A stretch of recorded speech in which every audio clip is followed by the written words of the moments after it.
From bureaus worldwide, this is FSN. Yeah, thank you very much, Ollie Barrett. 3 minutes past the hour it is. Well, 3 minutes past 5. It's raining cats and dogs here in Salford and Greater Manchester. The last remnants of Storm Brendan. Yeah, the meteorologists got that one all wrong. We won't be affected, they said. Downpours here in Manchester. Welcome to Tuesday's Richie Allen Show. My name is Richie Allen. Hope you're having a great day. I've got some brilliant guests lined up for you. Do chat with me on Twitter. It's at Richie Allen Show on Twitter, of course. That's where you can leave a comment, and I will read them out as we go along as usual. Richie Allen. It's the Richie Allen Show. Broadcasting live on richieallen.co.uk and multiple platforms around the world. And now, here's your host, Richie Allen. Now, former CIA analyst Ray McGovern returns to the Richie Allen Show after a pretty long absence. Ray has been subpoenaed by a court in Washington, D.C. They want him to talk about what he knows about Russian hacking, about DNC emails being stolen, and, you know that Ray McGovern and veteran intelligence professionals for Sanity and Bill Binney, the former NSA technical director, they believe that it was an inside job, that it wasn't the Russians doing the hacking. What about Seth Rich and his murder? Where's it all going? This Ray McGovern joins the programme and he'll be with me this hour. And in the second hour, I often mention, and you have often heard from Hayden Hewitt over the years on my programme, but I've invited Hayden Hewitt and Graeme Booth from Trigger Warning, the terrific broadcasters, funny guys, geopolitical analysts, if you could call them that. They'll join the programme in the second hour. We'll have a look at the election happening here in 2 days. We'll look at it we'll cast our... Well, we're going to chat about it. And we're going to chat as well about censorship in the media. Graeme Booth making his debut on the Richie Allen Show. Triggerwarning.tv is the website. Triggerwarning.tv, the website to find out more about Graeme Booth and Hayden Hewitt. Hayden, of course, one of the co-founders of LiveLeak.com. Indeed. Right, let's get straight into it then. Let's just a quick roundup. I know you're kind of election fatigued now, as you heard Ollie say there in London there. It's happening on Thursday. So tomorrow is the last day of campaigning. You won't be hearing any more of it after that. There will be a Richie Allen radio show Friday lunchtime where I'll be looking at the result. I might have one or two people drop in on me as well, and we'll talk about it. And if you want to join in, maybe we'll organise that as well. The Democratic-controlled US House Judiciary Committee has unveiled charges against President Donald Trump. Now, this is important. This is part of a chain of events in their bid to impeach him. The first article revealed by Committee Chief Jerry Nadler. Are they calling him Nadler or Nadler? I think it's Nadler, is it? It accuses Trump of abuse of power, and the second one accuses him of obstructing Congress. Do you want to hear Jerry Nadler or Jerry Nadler? Here's Jerry Nadler. Adler, is it? Nadler? I don't know what the bloody hell his name is. Here he is. President Trump solicited a foreign nation, Ukraine, to publicly announce investigations into his opponent and a baseless conspiracy theory promoted by Russia to help his re-election campaign. President Trump abused the power of his office by conditioning two official acts to get Ukraine to help his re-election: the release of hundreds of millions of dollars in military aid that nation desperately needed, and a White House meeting with an ally trying to fend off Russian aggression. In so doing, he undermined our national security and jeopardized the integrity of our next election. And he does so still. Yeah, they're pretty basic there. As you might expect, as we have come to expect, the president took to Twitter and said it was all lies. It's all lies. It's madness, said Donald Trump. I've done nothing wrong. The process is madness.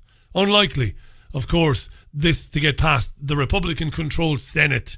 I will ask Ray McGovern about his thoughts on that when he joins me in around about 15 minutes' time. Is this the worst election campaign of all time, is it? Johnson, as in Boris Johnson, Jeremy Corbyn, Joe Swinson reviled by the electorate, are they? I know you'll say, well, not everybody reviles them, Rich. They do have their supporters. They do, but they are pretty awful, aren't they? Massive mistakes every other day. All the candidates making huge mistakes, feet stuffed firmly into mouths. If you didn't know any better, you might think none of them really wants it. It is crap, isn't it? In a recording leaked to the Conservative Party supporting website Guido Fawkes, the Labour Health guy, that's the Shadow Health Secretary Jonathan Ashworth, is heard saying that he didn't believe Labour would win the election. He's also heard saying that Number 10 will move pretty quickly to safeguard security if Jeremy Corbyn becomes Prime Minister. And he also said that the party didn't move quickly enough in the past to get rid of Jeremy. Yeah, here's a little snippet from that secret recording. It's Jonathan Ashworth talking to a friend of his in the Conservative Party. Here's just a snippet of the recording. Well, I mean, I've been going around these national places. It's dire for Labour. It's dire. And my strategy is just to try and help as many of my colleagues back over the line. Banging on about the NHS in their areas for them, but it's awful for them. And it's the combination of Corbyn and Brexit. Do you think any of your sort of more moderate colleagues would switch parties or anything if it was close in? Or is it, No, I think the ones who are going to do that have already gone. Yeah. Fucking hell. It's not going to happen. I just cannot see it happening. That wasn't me, by the way, saying fucking hell. I know you might think it might be me because I have said that before. That's somebody else on the phone call. I just cannot see it. Not on the things I'm finding and what I'm picking up. I mean, Johnson and CCHQ would have to massively fuck it up in the last week. They'd have to massively fuck it up. Well, they've done enough of their own fucking things up in the last week, but it doesn't matter. They can do whatever they want, maybe. Maybe, we'll see, because the lead in the polls has been dwindling. It's narrowed, hasn't it, significantly in the last few days. We know this because 2 weeks ago they said it was a likelihood that Johnson would win 366 seats. Massive majority. Then they said 344, and then it's come down to 330 or something. It's a 6-point lead now. It was a 13-point lead at one time. Right. Anyway, Jonathan Ashworth, red-faced, embarrassed, was on the BBC's Victoria Derbyshire show. How could he explain then the things he had to say about Jeremy Corbyn in the leaked telephone call? John Ashworth. If you leak it to Guido Fawkes, which is what happened. Of course, it makes me look like a right plonker. Oh, it makes you look like a proper plonker. But it's not what I mean when I'm winding up a friend. Here comes the lies. And trying to sort of, pull his leg a bit, as it were. So hang on, let's be clear. Good girl, Victoria. I like Victoria Derbyshire. I've always liked her. I've often mentioned her on the Richie Allen radio show over the years. Met her once, nice woman, very good broadcaster. She's not having any of this old tosh. When you said the party effed it up when they failed to get rid of Corbyn, you didn't mean that either. Good girl. No, I'm pulling his leg because he's saying stuff to me. All right, so when you told him that we didn't get rid of Jeremy sooner, you were just joking, were you? Pulling his leg, were you? He was saying, why don't you get rid of him? And do you think Jeremy Corbyn is a threat to national security? No, of course I don't. And he makes this ridiculous comment to me. I can't tell what you mean and don't mean anymore. Well, yeah. Well, I'm joshing around. Joshing? With somebody who I thought was an old friend. Ah, you daft bastard. You're a shadow minister, Secretary of State. You're talking on the phone to a fucking Tory. Are you stupid, man? By the way, the UK doesn't have the third-party laws that other countries have, where you've got to have third-party consent before recording someone. We don't have those laws here, or at least if we do, nobody's basically engaging those laws. Anyway, what else does he say? He's now leaked it to Guido Fawkes. Yes, he's leaked an old friend who I, as I say, I've known for many years. He's a Tory, and we've always had a bit of banter together. And this is not banter. You're saying we should have got rid of Corbyn. We missed our chance. It's disaster. When I talk on the doorsteps, it's rubbish. I'm only trying to get some of my colleagues elected by turning up to help them out. We haven't a chance. We haven't a prayer. Where's the gag in there? Where's the punchline? We're expecting today, but I'm winding him up. I'm teasing him. He's been winding me up, saying, "Oh, everyone at CCHQ." 5 more minutes, and he would have been in Tasmania. He was doing that much backpedaling. Jonathan Ashworth there. 13 and a half minutes past the hour. Jeremy Corbyn is no threat to national security. Of course he isn't. In fact, things would be probably safer if Jeremy Corbyn was Prime Minister. He's been an anti-war campaigner his entire life, whatever else you might think of the man. His entire life he's condemned wars of aggression and mass murder. Things would be safer, surely, if Corbyn was in. Right, I'm not endorsing him now. Hey, stop. I endorse no man, no woman. The whole thing is a farce. But he's no threat to national security, eh? Yeah. Hey, this made me laugh. It's a headline in the Mail today. And here's the headline. You gotta laugh at this. All he's done is get my daughter pregnant 7 times. Benefits dad, who set up GoFundMe page, which has already raised £3,800, is slammed by his own mother-in-law as being a feckless liar who'll fritter away the cash. There is a touch of the Channel 4 programme Shameless about this. Did you see this? Because it's been all over the news for the last 2 days. A very young couple with 7 children. 7 children. 9 times, Mrs. Buell. 7 children. He's 26, she's 25. Ryan Rogers and Jenny Grimes from Liverpool. They have 7 kids, 26 and 25. I feel it's almost like an episode of Raising Arizona. We don't have a child, the future Mrs. Allen and me. Somebody turn on the yodeling music. Get the yodeling music on, and the future Mrs. Allen and I might steal one of his babies. 7 kids they have, and they said they had no money.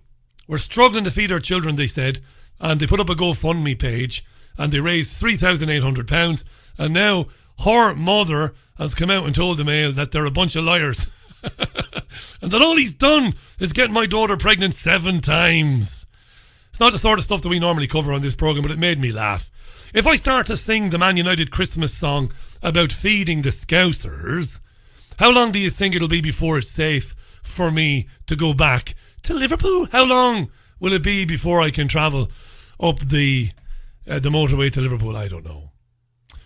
Right, we're going to take a very early musical interlude because Ray McGovern is going to join me real soon. I want to get as much time with Ray as I possibly can.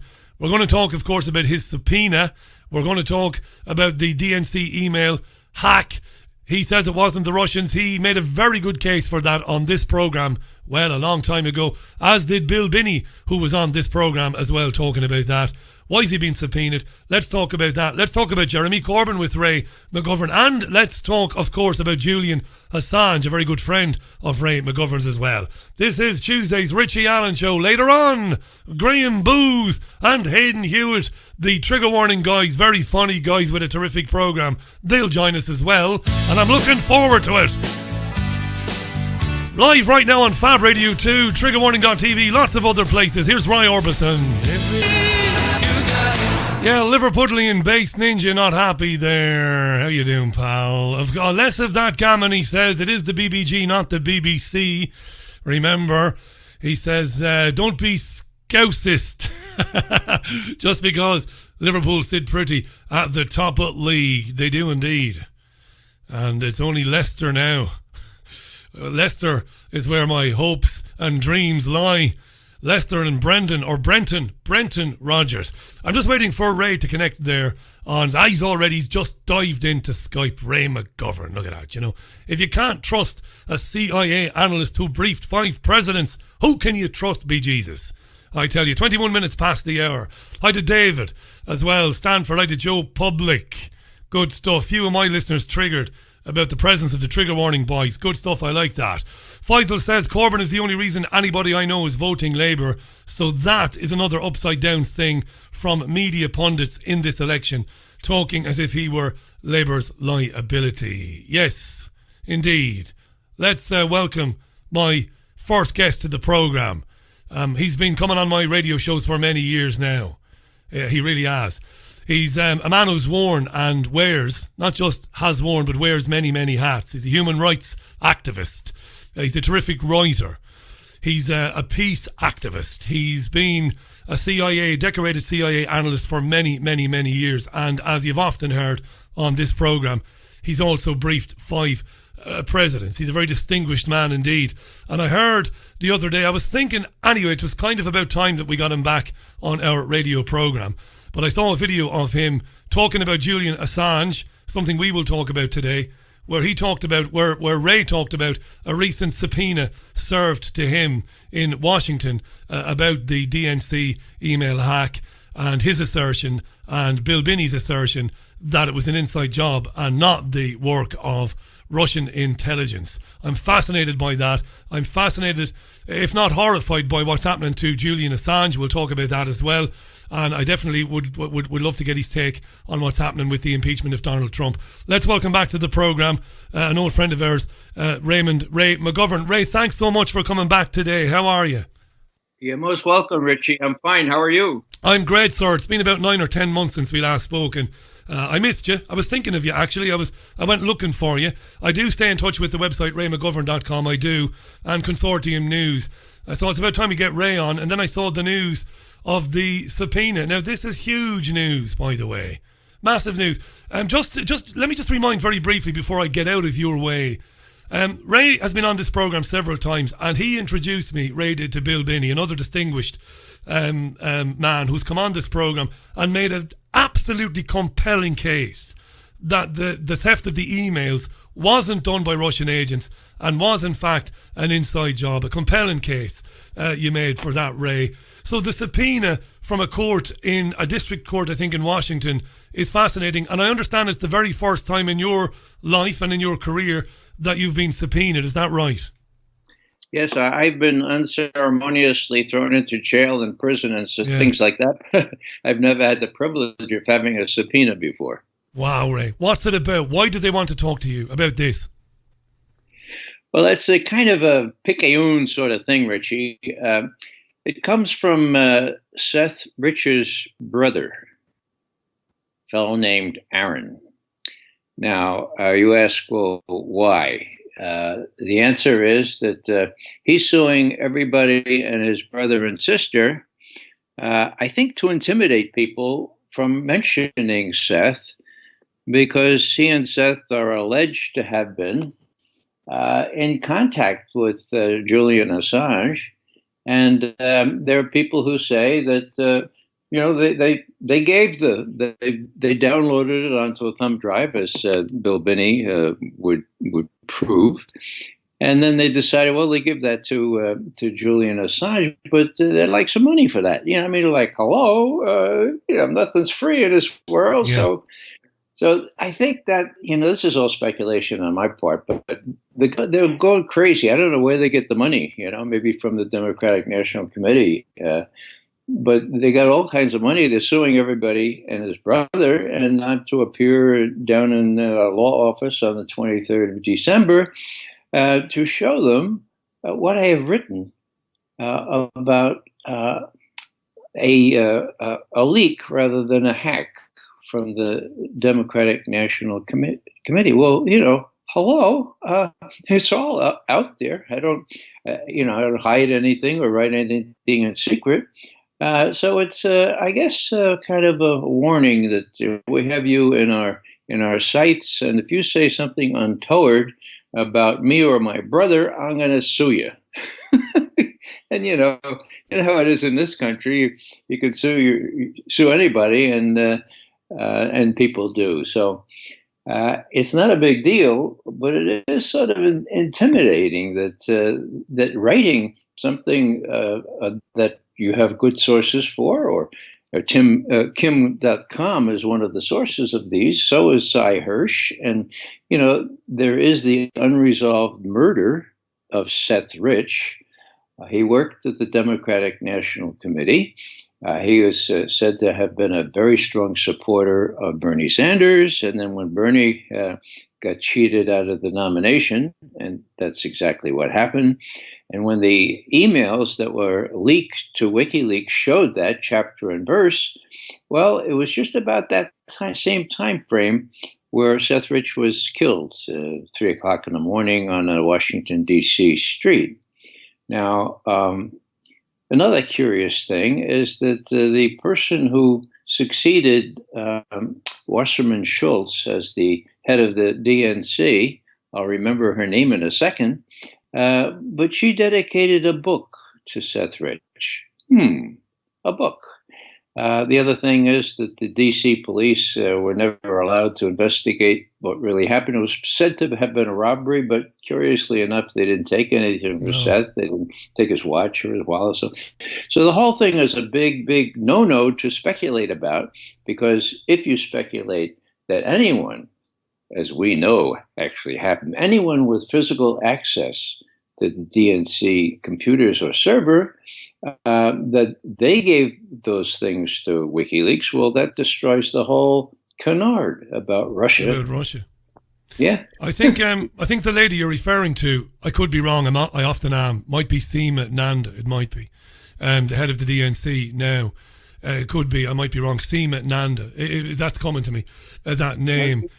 She's a black woman, and she was she took over, I'll remember it in a second, but she was very fond of Seth Rich, obviously. She wrote her memoir, and she's dedicated to him. So there's a lot of mystery out there, and the message we're being given is don't write about it. Don't talk about it. It's all a Russian hack. We know it's a Russian hack. Everybody says it's a Russian hack, so how could you say anything different? Well, you know us, Richie. We're going to say something different if we think it's true, and I don't know exactly how I'm going to handle this. People say you should sue him, Ray. You should sue. Counter sue, yeah. So, yeah. I'm just going to maybe publicize it a little bit more, because it is pretty outrageous. Well, of course it's outrageous. Your work on that case and the work of Bill Binney is well documented, and one of the things that's very admirable about people of your experience is your attention to detail when you write about these things, and, listing your sources. It's not a question of making unsubstantiated claims. It's a question of putting information in the public domain and clearly explaining why you reached the conclusion that you have. I was under the impression, maybe I'm wrong, but that Aaron Rich is desperate to get to the bottom of what happened to his brother. So this doesn't compute for me. What do we know about Aaron Rich, Ray? Well, I don't know him from Adam or Aaron or anyone. But it seems to me that there's some reason why the Rich family is allergic to doing the modicum necessary to make sure that the FBI tells them what's in that computer. See, the FBI stole the computer as soon as it was given to them. Well, the DC police gave it to them. Cy Hirsch has been told what's on that computer. It's not very flattering to the Rich family. And, it's not very flattering to anyone who wants to emphasize that it was, quote, the Russians that hacked into the DNC and gave the take to WikiLeaks. Now, I'm glad that you pay attention to the good work, the forensic work that Bill Binney and Ed Loomis, both of them former technical directors of the National Security Agency, believe it or not. Don't believe it. That's what they were. They were. Widely respected, and they had people working with them, a couple of people from Britain, and they ran all kinds of tests, and they looked at the metadata. In other words, they did the forensics that the FBI did not do. Now, you may remember that back in the 22nd of July, 2016, just before the election, the WikiLeaks released the DNC emails. Now, Were they damaging to Hillary Clinton? Well, for anyone who read them, yeah, sure they were. They show that she cheated Bernie Sanders out of the Democratic nomination. Clearly. Pure and simple. Clearly. Are they true? They were true. Yeah, clearly. So the big hue and cry to divert attention from that was to blame the Russians. And so the New York Times ran all the headlines. Why do the Russians do this? Why are the Russians? Why? It's McCain. It's an act of war. And nobody asked, well, it wasn't the Russians. It was a thumb drive, and we could prove that with the forensic investigations that we've done. And just to add a little codicil to this, just in the last week, Bill Binney tells me last night that forensic investigators, the ones that have worked with us, they're abroad, they've got more evidence that those Russian fingerprints, that were on some of these Guccifer 2 things, that they were inserted artificially by Guccifer or somebody associated with them, and they were later disappeared in the WikiLeaks release. So this is additional evidence that somebody's been fooling around with this, that Guccifer 2.0 is a hoax. We know that because we see other, not only anomalies, but other outright deceptions in what he released. And so the whole thing falls apart if you follow our forensic investigations. And what's different here, Richie, is that this is not the squishy sort of political analysis that I do. This is analysis based on the principles of physics, for God's sake, the principles of forensics. Physics? Yeah, Bill Binney has given me lots of physics lessons. It's very simple. It's fluid dynamics. You have a pipe, conceive the internet as a pipe, okay? And it has a certain capacity. And you can't get more stuff through that pipe quicker than the capacity, all right? Now, we know what the capacity of the internet was on the 5th of July, 2016. And we know that what was downloaded off these computers was copied from these computers at a rate 3 times the rate that the internet could handle. Yeah. But it happened to be exactly the same rate, the transfer rate, the copy rate, exactly the same rate that a thumb drive, a stick can handle. Yeah. So, it was not a big thing, but people don't want to listen to that. People are afraid that if they say that, their friends will laugh at them. Oh, what are you, pro-Trump? Are you pro-Trump? And that. So it's really, really, I've never seen it so bad here, and I've been around for a while, as you know, Richie. You have. Yeah, you have. These are strange times. And this is very pertinent, of course, to Julian Assange, of course. Been speaking in recent weeks with various friends of his and people that have met him and know him. It's a desperate situation, Ray, isn't it? When you have a number of doctors in this country and psychiatrists in this country who've said that what they've seen of Julian, what they've, those who have met him, but then those who have observed photographs of him and the little video clips that there are, they say that his health is in a grave situation. You're very fond of him, of course. You've met him and you know him well. What do you say about that, Ray? It's looking very like it looks like the United Kingdom, the UK government is really basically going to just fall over and do what your government wants it to do, and is going to facilitate the transfer of Julian to the United States of America. Or is there some hope still that might not happen? What do you think? Because it's obviously related to what we've been talking about. Sure. Well, Richie, Julian is my good friend. Yeah. Just as a little sign of solidarity with him, I have not shaved since the 11th of April. So I have this big beard, and people ask me what it's about. And I say, well, when I pass a window or a mirror, I look and I remember Julian. And that's what I want to do. I want to be reminded. I don't want to ever forget what Julian has done and where he is now. So we Catholics would call that a sacramental of some kind, something that would remind you of something important. So Julian's been on my mind forever. Now, the most recent thoughts I've had, for what they're worth, is that he's in maximum danger right now.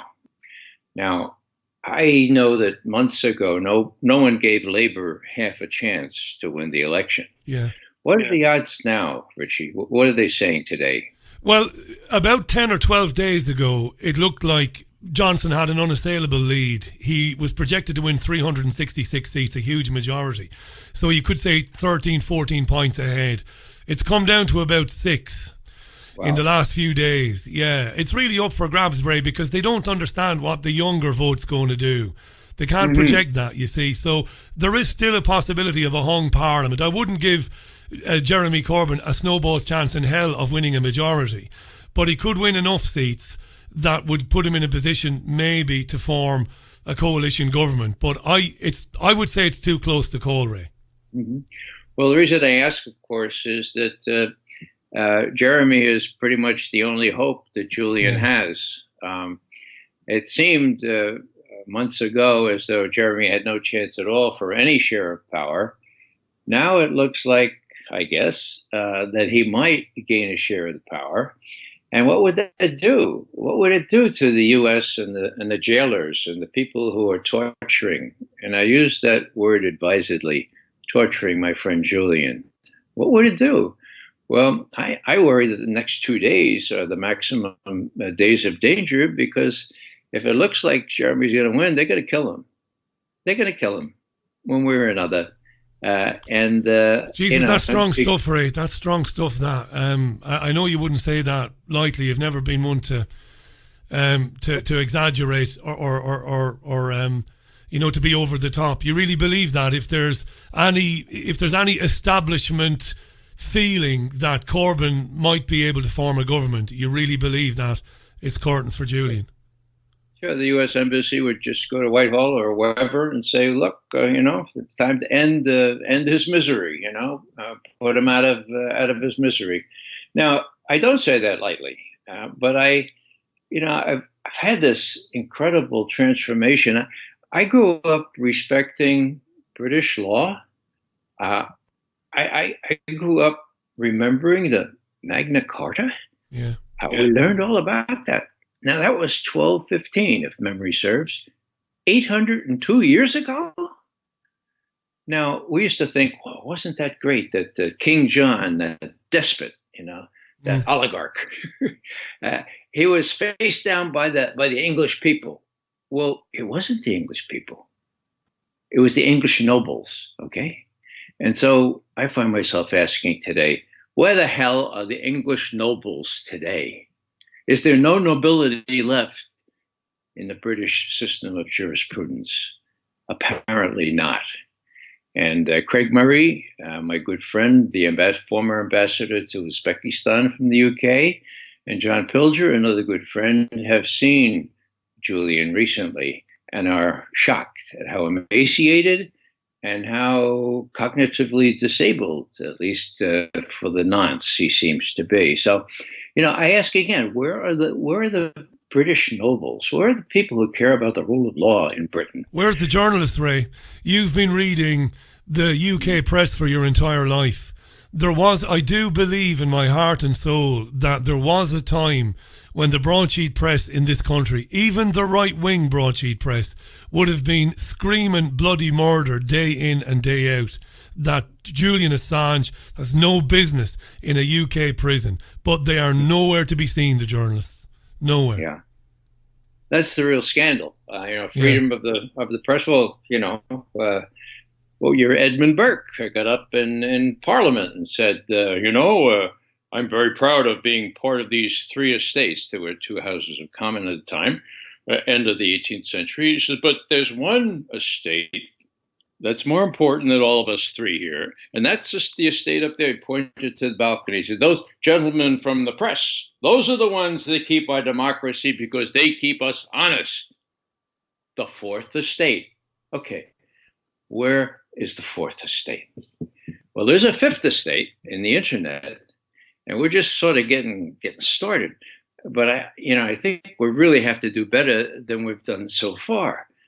When Nils Melzer, now he's the UN rapporteur for torture, okay? He's a Swiss. And he was taken in by the same propaganda that 90% of the people on this globe were taken in. Julian Assange is a very nasty fellow. He doesn't flush the toilet, and he's mean to his cat, and all kinds of crazy stuff. They all believed it. Now, Nils Melzer says, well, hey, here I am. I'm the UN reporter for maybe I ought to go to, I think I'll go see Julian. Well, he goes to see Julian, and he talks to all of the people who really knew Julian and how he really conducted himself at that embassy. And he finds out, and he says explicitly in his op-ed that he was a victim of the propaganda that everybody else has heard until he investigated it and saw Julian. Now, why do I mention all that? Well, he wrote this beautiful op-ed 6 months ago. It was on the special occasion of Torture Day or something, and he could not get it published. He went to all the broadsheets and all the regular newspapers and magazines. No one, not one, would publish an op-ed from the UN rapporteur for torture on this big anniversary day. I forget exactly what it was. It had something to do with torture. So, he lists in his first paragraph all the newspapers that he went to, the Guardian, New York Times, Washington Post, all kinds of British newspapers. Nobody would publish it. So it's that bad. And if we lose the Fourth Estate, and it's almost lost now, then we're really in a position that, let me just tell you that I used to brief the CIA director by the name of Bill Casey around 11:30 when I came back from briefing the real seniors downtown, the president and his most immediate advisors with the president's daily brief. I know Casey, and I know who he was. And the very first thing he said at the very first cabinet meeting, Reagan made a big mistake in making him a cabinet member. The head of intelligence should not be a cabinet, but there he was at the cabinet meeting. And they went around the table and said, "What's your objective for your tenure as Secretary of Health?" And they came to Casey and they said, "What's your objective?" He says, "Well, we'll know." And this is a direct quote. "We'll know that our disinformation campaign has been successful when the American people believe everything that we want them to believe. Period." End quote. Now, here's an agency that is prohibited from domestic propaganda. Yeah. But he said it. Nobody winced. Al Haig was the Secretary of State. There were all kinds of people brought in there with Reagan. But the point is that I know somebody who was there. Her name is Barbara Honegger. She took notes and she gave those contemporaneous notes to the press. It's real. That's what Casey said. We'll know our disinformation campaign has been successful when the Americans believe everything that we want them to believe. Now, we know that the Germans the same way, the British apparently. There's a Ulfkette, a German. Yeah, Udo, Udo Ulfkette. Yeah, very important that you bring him up, Ray. Yeah, he works for the FAZ, the Frankfurter Allgemeine, and he spells it out.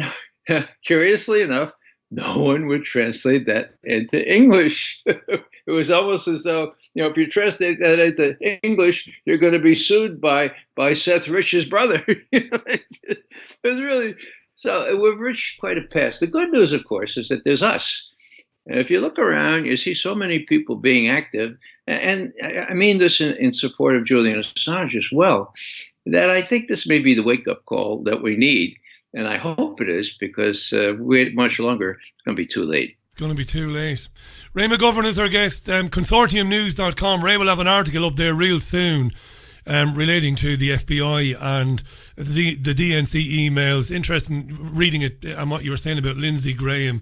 You can read Ray on raymcgovern.com as well. Former CIA analyst. He's a peace activist, human rights activist, is Ray. And I wanted to ask you, Ray, one of the things I'll always remember is a few years ago, you did a program with me. I think we were on air for about 90 minutes. And it was the first real analysis of what happened in Ukraine. And it was brilliant. And all of those programs are all on iTunes. They're on Spotify now. People can listen back to them.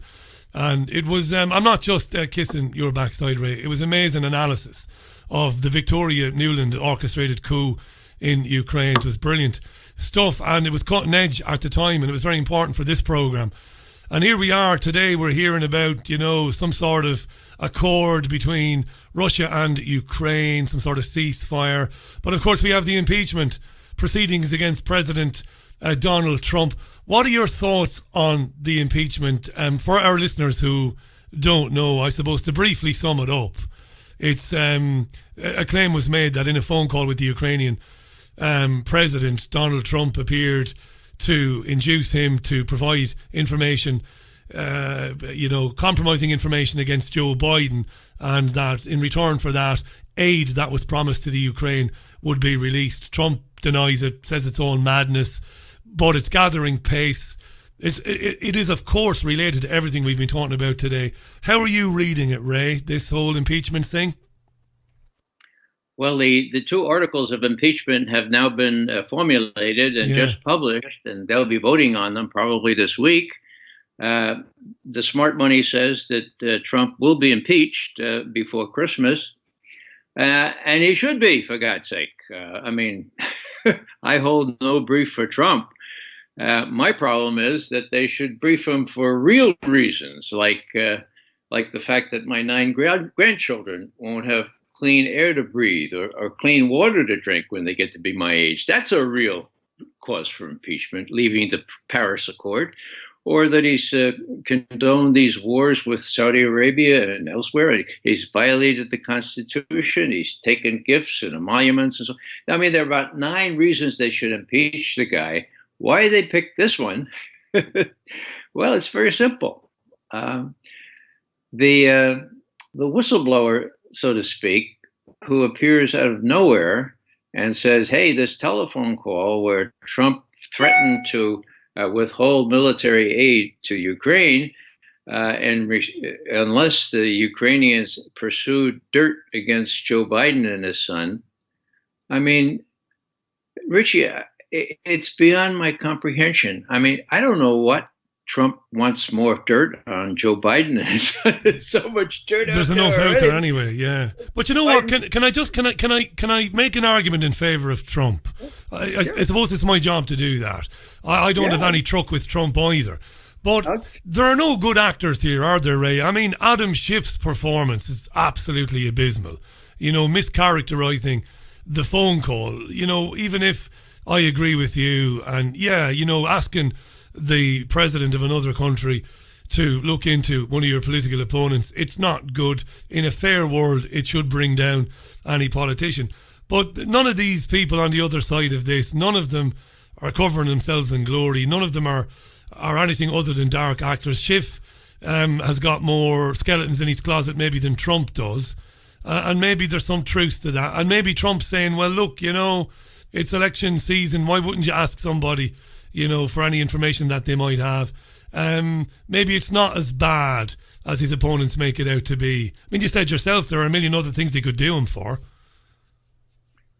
Well, yeah. My bottom line is he should have been impeached 2 years ago. Get rid of the guy. The problem is you got Pence coming in after him. One would hope that Pence would be somewhat chastened by the experience of Trump having been impeached, but God knows, Trump is one of these, what do you call him? He believes in the rapture, Right. He believes that we have a war in the Middle East and he's going to be raptured up there and the rest of us will be left behind, Evangelical.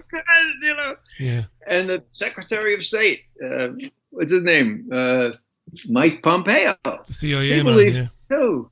I try to get a little word in with Mike Pompeo through a friend that knows him. I said, tell Mike Pompeo that there's a weight limit on the rapture.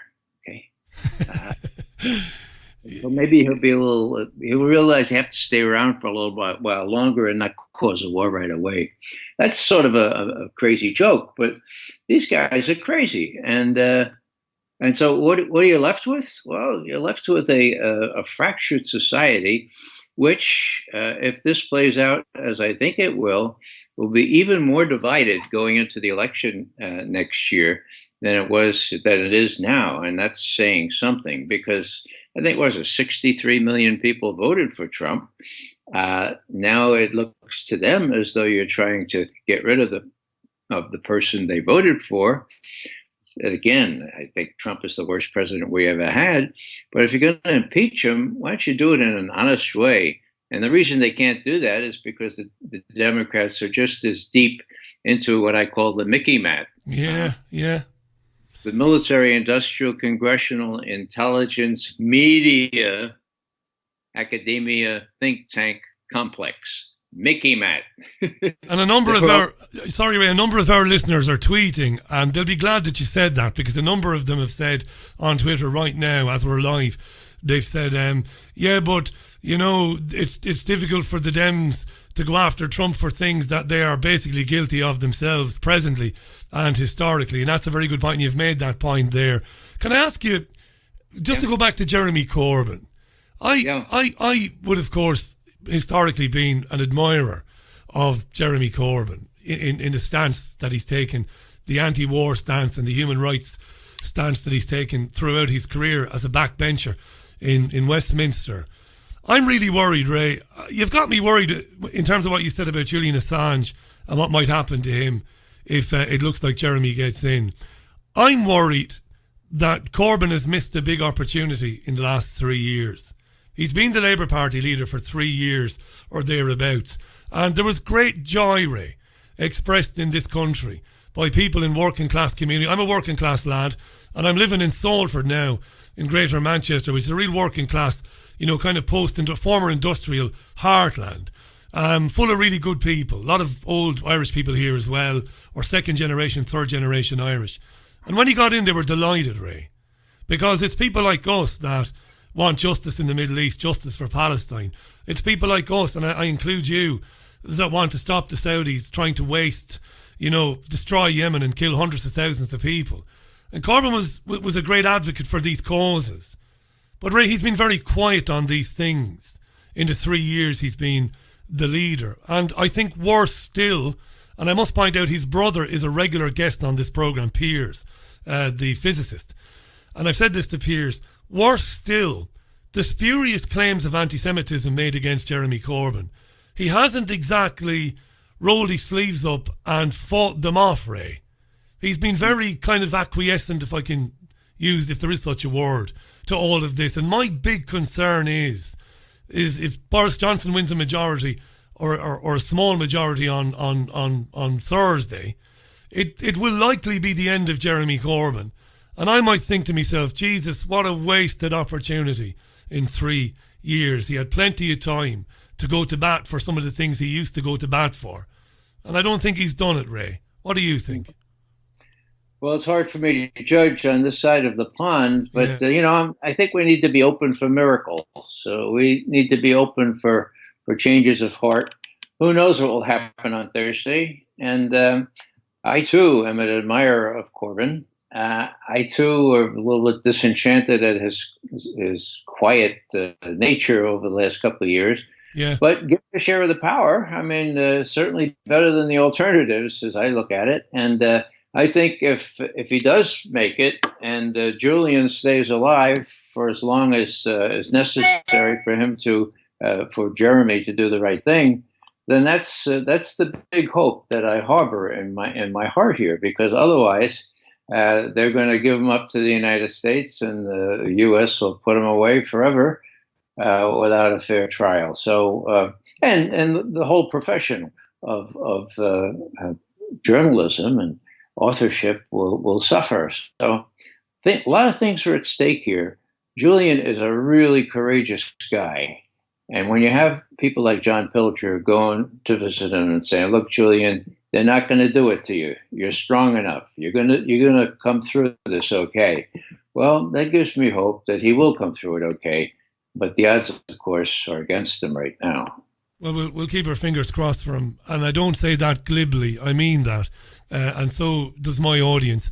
In the last couple of minutes before because I know you'll have a lot of interviews today and tomorrow and every other day. And, congrats to you for going to bat for Julian Assange all the time as you do through your articles and your media appearances. I wanted to ask you. It's actually gone right out of my mind now. It wasn't unrelated to what we were talking about. It's a question I've asked you before. I just want to make a point for I've got new listeners joining all the time here in the UK and also around Europe, and they'll be very impressed by you. They'll think, oh, I'm hearing this guy for the first time. You know, some of them will be. I mean, you're a very well-known man, but some people will hear you for the first time. They will think, Jesus, he's very impressive, Ray McGovern. I just want to make a point again. 5 presidents you briefed, CIA analyst, an honourable record. You work with people like Bill Binney, and again, thanks for introducing Bill to this programme, former technical director of the NSA. You guys have got a lot of experience. You should be in the Rolodexes. I'm very old-fashioned, me. You should be on speed dial. You should be on speed dial, Ray, for the UK's radio producers and television producers, because your voice is that, should be heard. When was the last time a Fox affiliate, whether it's a local station or CNN or C-SPAN or NBC or ABC News, when was the last time somebody picked up the phone to say, well, Ray, nobody's better placed than you to give us an opinion? When was the last time that happened? I remember it well. It was the first week of September 2013. Jesus Christ. The reason I remember it well was the BBC. And I had been on BBC maybe every 4 or 5 months. And so I went to the very top of the CNN building in Washington. And they had a little booth there. And I was talking about Julian, I think. And then I came out and I opened the door too quickly and I knocked over this little guy there. And I looked and I was like, oh my God, that's Paul Wolfowitz. Wow. So I said, oh, I'm sorry. He said, well, yeah, where will you go? I looked out here and there was a sea of neocons there. They were watching the boob tube, the TV, okay? And across the hall there was Joe Lieberman. And they're all down in the mouth because Obama hadn't given them their war against Syria. You remember the story? They now struck Obama with that false flag sarin attack outside of Damascus. And then everyone was on his back, including Kerry and all his advisors. Come on, you got to retaliate now. You said that there was a red line. You got to retaliate. Well, Putin bailed them out, as a matter of fact. Putin persuaded Assad to destroy all his nuclear weapons, all his chemical weapons. Okay, so why do I mention that? Well, these guys looked like they had like their mothers had all been run over by a Mack truck. They were down in the mouth. None of these flamboyant little ties, all black ties. I looked like a funeral parlor, for God's sake. Then Joe Lieberman and Paul Wolfowitz go off across the elevator shaft to this fancy thing, and they do their interview. And I'm watching it on the tube. And first thing Joe Lieberman says, and he was a senator for 24 years, he says, I don't understand Obama. He says there's a red line. There's a sarin attack. And he says he needs congressional approval to start a war. That isn't true. You don't need congressional. So I pull out of my back pocket my Constitution that Kucinich gave me, okay? I go to Article 1, Section 8, and of course it says right there, only the Congress can approve a war. Only Congress can declare war. So I underlined that part. I tore it out of my Constitution, and I went into where the elevator shaft was, where I knew that Lieberman and Wolfowitz would have to come out. So there they come. So I said, Joe, Paul, Ray McGovern. Now, you have to know the ethos in Washington to realize that you can't ever, if somebody looks important, and of course I was dressed to the gills, you can't ever say that you forget who they are. So here, I shake Wolfowitz's hand, And then he starts to have some doubts, and he starts to go. I said, Joe Lieberman, Joe, you've been a senator for how long? 24 years? Yeah, okay. Well, look, here's the Constitution. I pulled out Article 1, Section 8 for you. I can't believe that you think that the president can start a war without the congressional approval. So, and then Wolfowitz is going off, said, Paul, wait a second. And then by that time, Lieberman knows that I'm no friend. Yeah. He said, well, okay, I'll tell you this very well. And then what happens? The tall, beautiful, 6 foot tall, redheaded woman who's supposed to be escorting these two guys comes on the scene. She looks down and sees what's happening. She says, oh, gentlemen, I'm so sorry. I looked up at her. I said, well, I too am sorry. Where do you get these clowns on your show here? They don't know what the Constitution says, Yeah, that was my last appearance at CNN. It was your last time. Or the BBC. So I'm happy to be on Richie Allen. I think it's more fun, and hopefully it's informative to people who are open to new ideas. Yeah, it certainly is, Ray. Thanks for coming back today. RayMcGovern.com, consortiumnews.com. You'll find a brand new article from Ray there shortly. All the best to your friend Julian Assange in the coming days and weeks.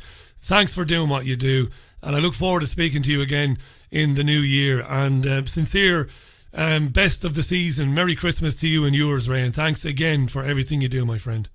You're most welcome, Richie. Thanks for your program. Not at all. All the best, Ray. The brilliant Ray McGovern live on the line from his home this afternoon. RayMcGovern.com. I know you're on there. You can find Ray on Twitter as well. And Consortium News is where you'll get the latest on this from Ray in the next hour or so. It might even be posted there now. It's 2 minutes past 6 then. Let's go to FSN in London for headlines. Very briefly, we'll get brief headlines from FSN. Don't forget, coming up in a few minutes, Graeme Booth and Hayden Hewitt, the trigger warning guys. They'll join the programme live. Mancunia, the Republic of Mancunia, the finest Manchester has to offer. I think it's Ollie Barrett on the headlines there in London. Is it you, Ollie? From Feature Story News in London, I'm Ollie Barrett. A gunman's killed 6 people in a waiting room in a hospital in Ostrava in the Czech Republic. New Zealand's Prime Minister Jacinda Ardern says there are questions that need to be asked and answered after the volcanic eruption on White Island. It's now under 2 days until the UK goes to the polls in a winter general election, and the Russian and Ukrainian presidents have agreed to exchange all remaining prisoners at their first ever meeting in Paris. Right, cheers, Ollie. Thanks very much for that. This is the Richie Allen Radio Show. It is Tuesday, the 10th of December 2019. Thanks for listening to the programme. You can support it if you want. You can go to richieallen.co.uk and you'll find details there, PayPal and bank account. I don't ask very often, and I'm not asking because it's Christmas, by the way. We don't have any children here. Right. But do support the programme if you can. All right. I'm going to take a tune. I think if I got a tune lined up, I might have. And when I come back, as I said, the trigger warning guys, do check out triggerwarning.tv to find out more about Hayden Hewitt and Graeme Booth. They upload daily to their YouTube channel. Movers and shakers here in Manchester, and they do a lot to promote independent voices in the media. And for that, I like them very, very much. Okay. I'm trying to think now, what am I going to play? I've got some music lined up, have I? I think I have. Have I? I have, yeah. I'm on the ball today. I was worried there for a second. This is music from The Who. Do keep the tweets coming in. It's at Richie Allen Show on Twitter. I'm looking forward to the rest of this week. Don't forget, on Friday at lunchtime, that's lunchtime Friday, I will be presenting a live radio programme reflecting back on the result of the UK general election 2019. Yes, I will. I might have guests, I might not. We'll see how it goes. All right? I'll have a programme on Thursday. I'll tell you more about that as well in a few minutes. And I'll just shut the hell up now and get Graeme and Hayden on the programme. Here's music from The Who then, Baba O'Reilly. Come on!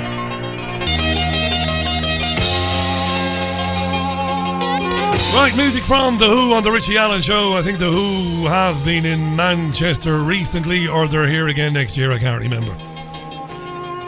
Baba O'Reilly, the time is coming up for 8 minutes past the hour. The Richie Allen Radio Show, Tuesday, December 12th, 2019. Good to be with you, as it always is. Just to remind you Friday election, not so much an election special. We'll have a look back at the results. A number of you said to me, you can't believe that I said to Ray McGovern that it might be too close to call. What I'm thinking is the last 3 elections and even the Scottish referendum, the in-out referendum Scotland a few years ago, even the EU referendum, the polls have been terribly poor. They've been wrong, haven't they? They've made all sorts of promises to correct the way they go about doing their polling and all of that, but you just don't know. Smart money is on Johnson to have a small majority on Friday. Smart money, you might say, but you just never know. Right, let's welcome back to the programme Hayden Hewitt. But for the first time, Graeme Booth. Let me tell you about the guys. You know Hayden, of course, triggerwarning.tv, liveleak.com, one of the co-founders. And, well, there's not much more I can tell you about him. Graeme's a very, very interesting guy. A terrific radio programme for Fab Radio called Game Face. He's working with Hayden now at triggerwarning.tv. They upload daily to the YouTube channel Trigger Warning. Lots of videos on any sort of subject you can imagine, from hard news, politics, to celebrity news. It's good stuff. It's a really interesting development, this in Manchester, this platform.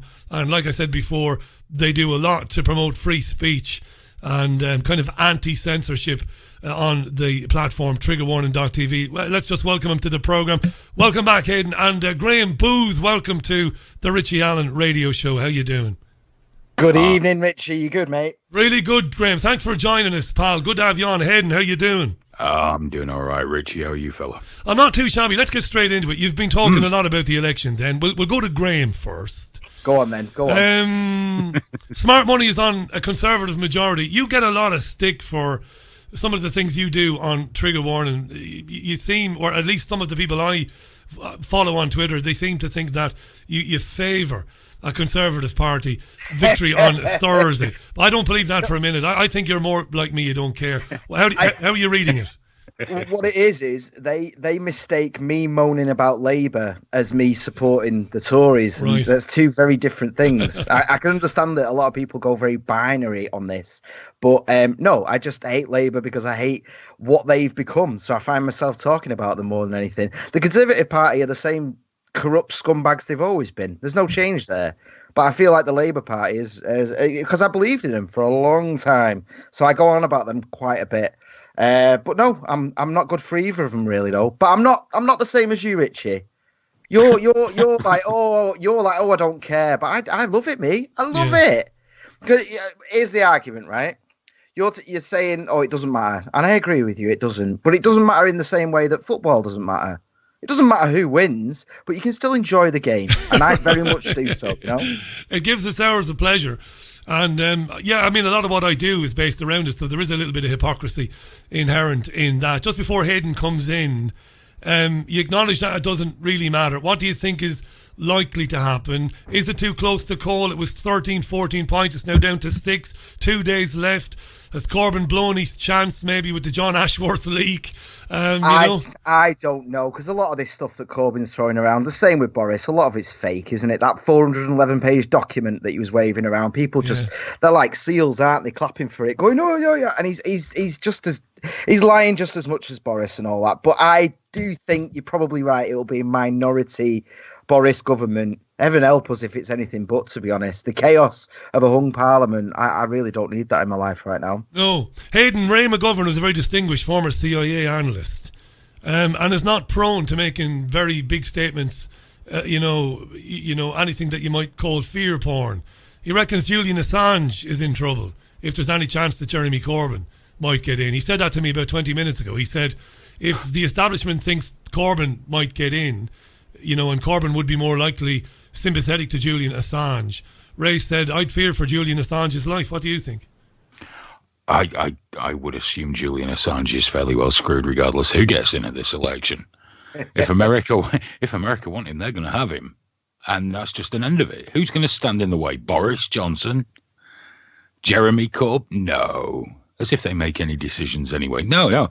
If America want Julian Assange, I imagine he's going to wind up as a guest of the United States of America in a facility somewhere. How does that make you feel as a guy who stands up for freedom of speech and for open source journalism and the free flow of information. Whatever. Okay. What do you think? How does that make you feel? The fact he's I in have prison? various different thoughts on Julian Assange, but purely from the point of view of his incarceration.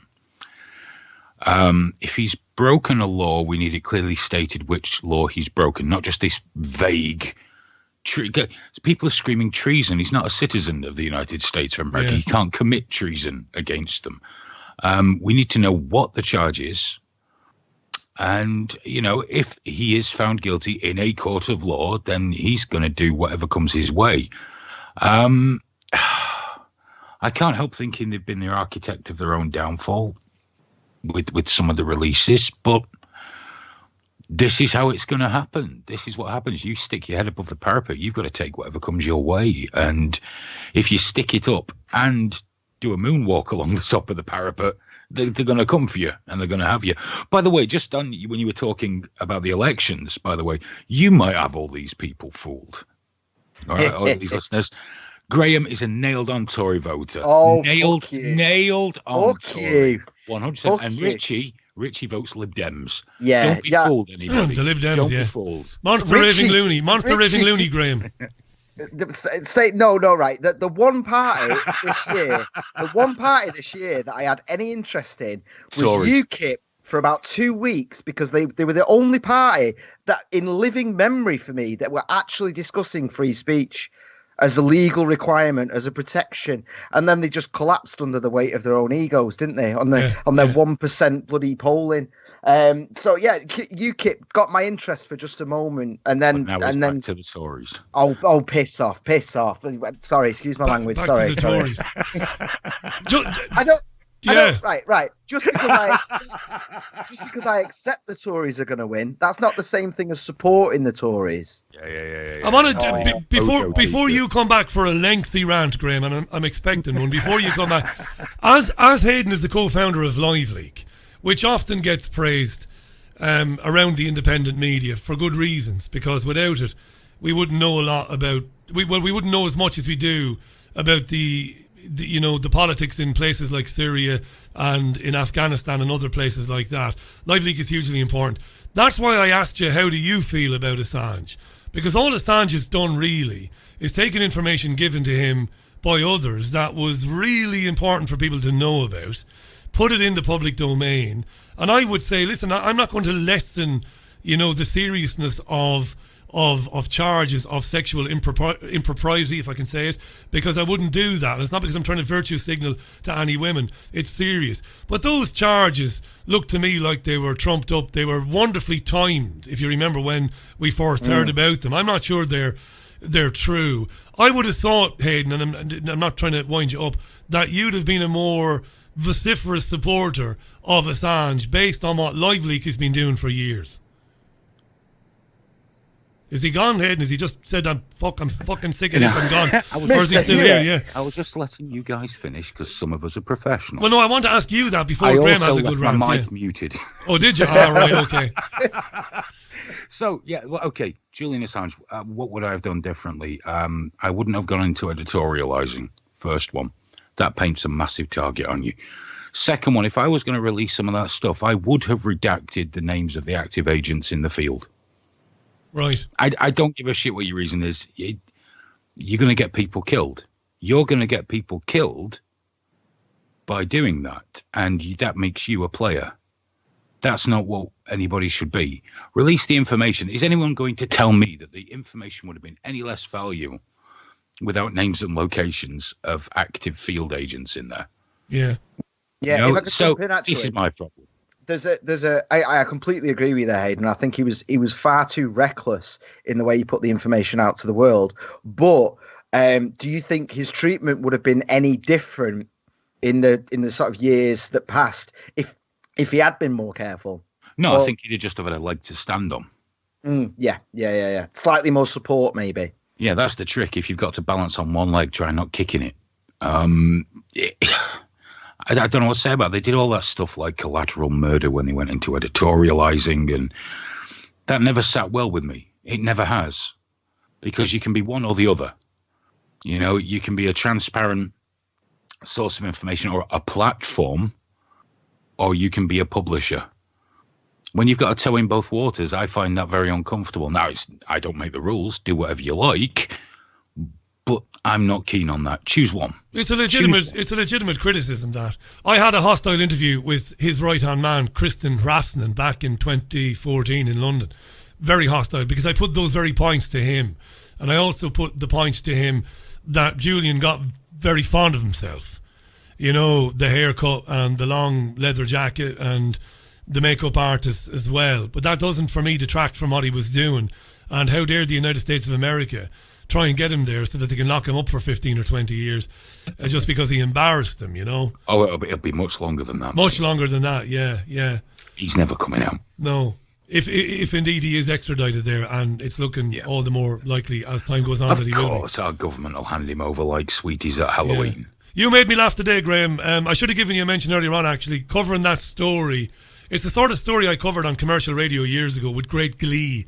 The story of the young couple with 7 kids. I just laughed out loud when I was watching you talking about that. Yeah. It's one of those that it seems like a nothing story that we shouldn't be covering, but it's also very telling as well in terms of how the media goes about its job and the sorts of things that really kind of gets under people's skin.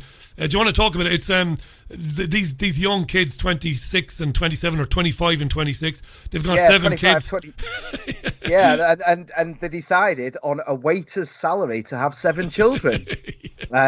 Which is quite an interesting choice. And it was written up in the Mirror today as quite a sympathetic, like, well, you know, somebody save these people from the Tories. And don't get me wrong, I've got plenty of criticisms of the Tories and there's plenty of bad stuff they do, but this is not the fight to pick. Because I am 100% behind a welfare state and behind a safety net, but I am not behind someone who decides to have 7 children before the age of 25 and just demands £2,100 off the government every single month to cover it. That's not a safety net. So you're saying tie a knot in your tallywhacker, basically, or use a condom. Keep it in your pants. Once you hit 3, if you're still a waiter at that point, if you're still cleaning tables for a living, don't have more than 3 kids. I know you might want to call me a conservative on the back of that, or a dirty right winger or whatever, but no, at that point, I think it's reasonable if you are going to rinse the state, which we all know that benefits are a scam. Everyone knows. Let's not, you know, I was on them for years and I had no intention of working. I just smoked pot and drank and it was bloody amazing. I sat there with my guitar with all my mates getting my rent paid for me and it was lovely. Let's stay with that. This is good stuff. By the way, Graeme Booth, Hayden Hewitt are our guests. Triggerwarning.tv, Trigger Warning YouTube. You've just heard Graeme Booth incriminate himself on live radio here. He's just admitted to rinsing the state for years, sitting around with his mates, playing guitar, playing video games and smoking pot. But even if you were doing that, right, there are... What do you mean? He was. There are hundreds of thousands of people in this country who can't work for very good reasons, right? And they've been treated like lepers by this particular Conservative government. We saw the suicide statistics this year. These Hayden, you know all about this. These outsourced companies that go through these people's claims to try and basically discredit them and take them off benefits, which has often driven people to... We've got terminal cancer patients being told to go back to work. People are paralysed from the fucking neck down. Yeah. Wasn't there a thalidomide guy in the papers, Graeme, the other day? How dare I say a thalidomide guy, but a guy who was a thalidomide baby. Jesus Christ almighty. Sure about that. Graeme wouldn't have read that. Yeah. Oh, shut up. He doesn't like them. He only reads the funnies. He reads the funnies. Right, so it was into thalidomide. A guy who was born a thalidomide baby, no arms, and he was getting letters demanding that he explain why he couldn't work. Yeah. Yeah, well, it's a trap. I worked for the homelessness team at the council for a number of years. Once I'd given up my days of rinsing the system, I gave back to it. And I used to go to the appointments and they are a disgrace. The whole questionnaire that you do that isn't done by a doctor or a trained professional. It's just some sort of wage monkey basically working for very, very little money. And the questions are all written in such a way that each one is just a trap to try and, so if there's anything positive or affirmative, if you dare to pick up your own bag that you brought, then you instantly get crossed off the list because you are capable of picking up the bag. It's insane. I used to tell my clients who were very, very, very vulnerable people, long-term drug addicts, mental health issues, all sorts of horrific, complex needs. I used to get the worst of the worst and they'd still get turned away. And I had to say to them, like, mate, just the day before your appointment, stay up all night. Because they need to see you at your absolute worst. And I said, and don't have any pride. Don't be thinking, oh, I'm going to go see someone, so I should do what a normal human does and, brush my hair and make myself presentable. Don't do that, because if you make yourself presentable, zero. Doesn't matter what you've got. You are then capable as far as they're concerned. But that's evil. That sounds. Well, can I just jump in there? No, jump right in. And it's not to take anything away from Graeme's just said. A lot of us were very tempted to say this is a Tory thing.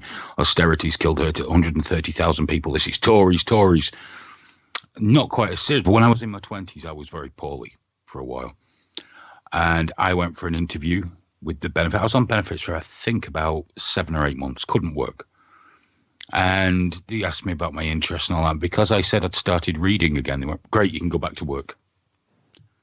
Never mind all your other issues. Oh, so you've got an interest, that means you're fine. And that was under a Labour government. So this is nothing new. We need to get this idea out of our heads that somehow, if we get Labour and everything, because people are forgetting, under Blair and Brown, old people were still dying in hospital corridors. It's not new. You made that point on Twitter today. It's not new. And that notion. Graeme, Daniel Blake, the Ken Loach film, a number of people said to me that had experienced having to go to these assessments. They said the film is uncannily accurate, is it? Yeah, I'd say so. I mean, obviously, there's the weird things with film is you have to lie. A film has to be a lie. If you did it completely accurate to life, it wouldn't work. It'd bore you solid, and you both know that. You both worked in the media. You understand what I'm saying. But the lie in that certainly reflected reality, if that makes sense, and reflected the sort of horrific feeling of it. It's horrible, absolutely horrible. Which is what frustrates me the most when families with 7 kids say, oh, well, we've just been left out in the cold by the government and stuff. And it's like people like you have actually ruined it for genuinely vulnerable people who genuinely need help. Yeah, but hang on a second. The baby Jesus did say, apparently, and it was overheard, fill the earth, multiply, or multiply, fill the earth and conquer it. So I'm going to give him a pass. If their religious belief is such, I want to ask both of you, because let's get a bit serious here now, because I don't often get the opportunity to have a conversation like this. 26 minutes past the hour it is. Triggerwarning.tv, trigger warning on YouTube. Hayden, Hewitt, and Graeme Booth. We make these programs. And I like to think we do them well, and we present them well. And there are others like us. And it's important that there is a viable and vibrant independent media operating at the moment in the absence of the mainstream media, because obviously the mainstream media is not doing what the mainstream media should do. Are we wasting our time? And I ask that because YouTube terms of service, if we don't think a channel is commercially viable, we might get rid of it. Now, Hayden believes, and I think he might be right, not to cut him off in his prime, because I know he's going to say this, but it might not be a retrospective thing. It might be from new channels on, but it's still important. Twitter have basically admitted that which we believed they were doing anyway, which is marginalising the reach of people. So you might think you've got a couple of thousand followers on Twitter, but tough shit, Paddy, you don't really, because we will endeavour to make sure that those people don't see your output. So we're working as hard as we can to do genuinely independent stuff, genuine free thought stuff. And I'm beginning to think, and I'm not trying to be depressing, I'm going to start with you, Hayden, I'm beginning to think we're wasting our time. There's a couple of things playing against content creators. One of the ones, if you look at one of the guys that helped originate the internet, it was the thing that made it explode and grow huge, but it's the thing that's held us back, is the notion that everything should be free. This is going to sound awfully self-serving, but stay with me. Nobody wants to pay for what they consume. Now, I know, your program has many kind benefactors. Trigger Warning has amazing people that put towards it, but very few people want to pay. They want it for free. They'll use ad blockers. They'll do anything. I want it free. And this is because we've conditioned them for that. That's what's enabled monsters like YouTube to get that massive foothold where they've created this totally unsustainable situation of giving everybody a share of the money when they've been, I think, have they even made a profit yet, YouTube? I'm not entirely sure. And it's unsustainable. It was never going to last forever. And now we've got the political pressure thrown in. And I think what we have to do is break away from this notion of we need 1 million followers, because it ain't going to happen anymore. No. For guys like us. It'll happen for the shiny, nice people that do family-friendly content, make for up sure. videos, yeah. But I think more and more we're going to be required to run these things as businesses where we offer products. Now, if you keep it small, you can remain 100% independent. But as you grow, the pressures grow with them. And I don't see an easy answer down the line for this one. That's why we've started up the Trigger Warning radio station again that we're working on, because that's a little more sustainable in terms of the control we have. But even then, someone could switch that off. So we're all at the mercy of this, and we've allowed that to happen. We've embraced it. The idea of paying for our own streaming is very expensive, and because nobody wants to pay for their entertainment that they consume, it's too expensive. So we all relied on YouTube, and then people couldn't be bothered paying for a website, and they didn't want to use this, so they just went to Facebook, and Facebook hoovered up all that business. And due to how easy it is and how good their platforms are in terms of ease of use and functionality, we fell into it. And this is the end game. They've got us. And I know you and I have spoke about this endlessly. I've spoke to Graeme about it endlessly. But ease of use and not paying for things has led us to the point where they've just got us by the short and curlies now. Do you agree with that, Graeme? Graeme, one of the points I've made before, I don't know if I'm right or not. I suspect, Graeme, that the situation we are in was always meant to be. I call it kind of kettling. Get people onto platforms like these, make them behemoths. The other ones will fall away, Graeme. And then if we're on these platforms, which you can never really leave because the world lives there, well, then It's easier to control what we do and what we see. I see what you're saying, and for boomers like us, that is an issue. Obviously, we are being kettled, and we are definitely. I mean, as well as I do, in April when everything just dropped, they did yet another algorithm change. It was like, no, you're not doing it. So people like us are being silenced and small. But I'm hopeful, man. I'm really, really hopeful. There's people like Tim Pool and Sticks and Hammer and even PewDiePie. I mean, PewDiePie has more reach than the BBC. When he says something, it gets heard. And all right, he's talking about memes and he's talking about video games, but then every now and again he'll do an episode on philosophy, or he'll do a news thing where he actually does a dive into what's going on, and he'll dive into propaganda. And sure, it's not ideal. It isn't, a well-funded news night where people are getting in there and getting involved and everything. But I am actually a little bit more hopeful than maybe used to are by the sounds of things, because it is out there. I mean, even Sargon of Akkad, for all his issues, he would be very, very difficult to silence. He gets donations of $12,000 a month, I think it is now. I mean, I'm not sure because he turned off the thing last time I checked, but people are adjusting as well. They had this free thing. There was the honeymoon period, and then people started realizing, because more and more people were getting closed and channels were disappearing, and everyone was like, what? And people are also noticing that the mainstream media is a contradictory mess of propaganda. So they are willingly funding. We get donations all the time, and we're a tiny channel. So I honestly, I'm very, very hopeful for the future. There's one big problem, though. Go on. What's the one thing everyone keeps repeating on these platforms? We need another YouTube, an alternative YouTube. Yeah, that's right. We need an alternative Twitter. And guess what happens with those? Look at Gab. Yes, 100%. Absolute free speech platform on a sale. Everyone giving me crap. Live League should be more like Gab. More like Gab. Really? Gab that censors a shit ton of people. And now he's actively campaigning against pornography. Thus alienating their own universe. The same things happen. They grow.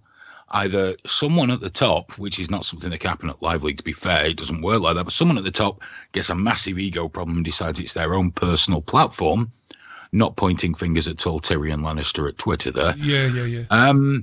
Or it just goes tits because they can't afford the platform. I think what we need more than people are donating. People are amazing in the generosity and in helping us share things. That they're awesome. But we need to get people, even with your followers, Richie, you've noticed you've still got to put stuff on YouTube. Yeah, that's right. Yeah, You've still got to put it there so they can consume it there. It's getting them off this idea that it's not really that inconvenient to bookmark another site. Oh no, they're lazy. They're absolutely lazy. It's on everything that we do, and everything that you guys do is on iTunes. It's on Spotify. People are lazy. I want to pick up Graeme's point. Graeme made a very good point, and I want to pick it up and expand on it if I can. Graeme mentioned PewDiePie and Sargon and these people. Now, this is in no way now sour grapes. It isn't. I've never been, prone to that. I've never been prone to, jealousy or envy at all.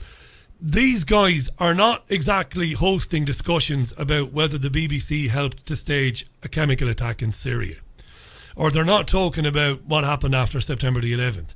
My point is, as long as you are working within the framework of, your starting point is that you believe in the system. So either you're on the right or you're on the left, but at least you're in some camp. I think, and I've seen evidence of this, I've done a whole show once on the Tommy Robinson phenomenon. The Tommy Robinson thing was amazing. I wish to God we'd all seen it happen at the same time, and we could have filmed what was going on. We could have put it out there. Because back when my original YouTube channel was deleted, I had far more followers than Tommy Robinson. And I began to hemorrhage them.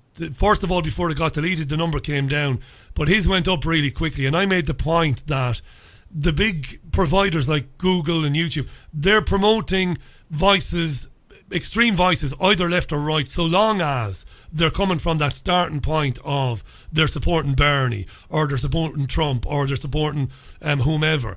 And the point I would make is, you'll see these channels grow, PewDiePie, you'll see all these, Sargon, all these, they'll grow and grow and grow and grow, because utterly they are totally harmless.